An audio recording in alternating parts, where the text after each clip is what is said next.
Python contains many data types as part of the core language. It's important to understand that all data in a Python program is represented by objects and by relationships between objects. Here's the idea. The value of some objects can change in the course of program execution. Objects whose value can change are said to be mutable objects, whereas objects whose value is unchangeable after they've been created are called immutable.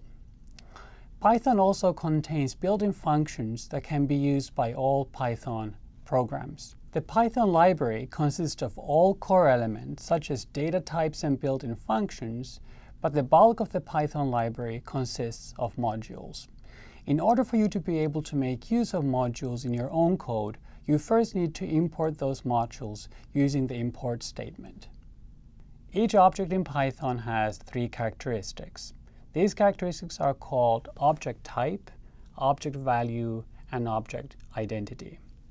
Object type tells Python what kind of an object it's dealing with. A type could be a number, or a string, or a list, or something else.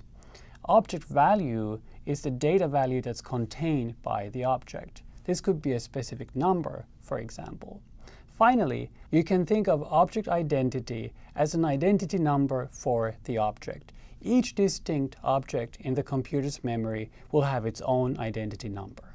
Most Python objects have either data or functions or both associated with them.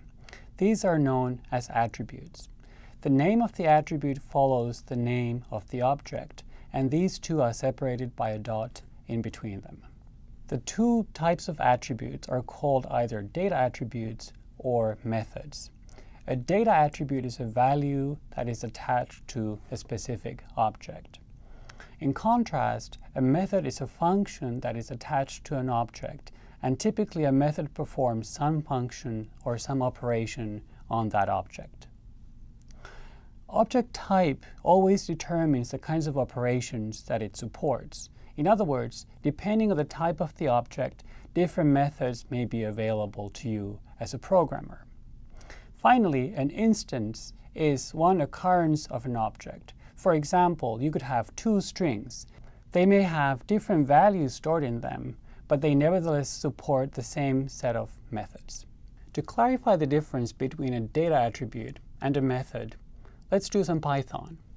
Let's first import a library called NumPy, which I'm going to import as np.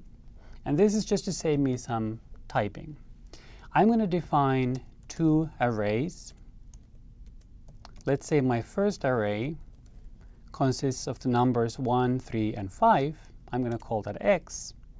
And my second array is going to be called y. And let's say it consists of numbers 1, 5, and 9.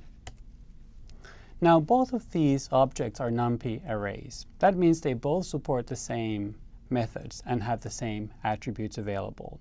If I wanted to know the mean of the numbers in x, I could simply ask Python to return that. Here I'm calling the mean method, which is connected to the object x. I can do the same exact thing for object y. They turn out to have different means in this case, but in both cases, the mean method is available to me. Let's look at an example of a data attribute. If I type x.shape, Python is telling me that this array contains 3 numbers. I can similarly ask, how many elements do I have in y? And the answer is the same. There are 3 elements embedded in y.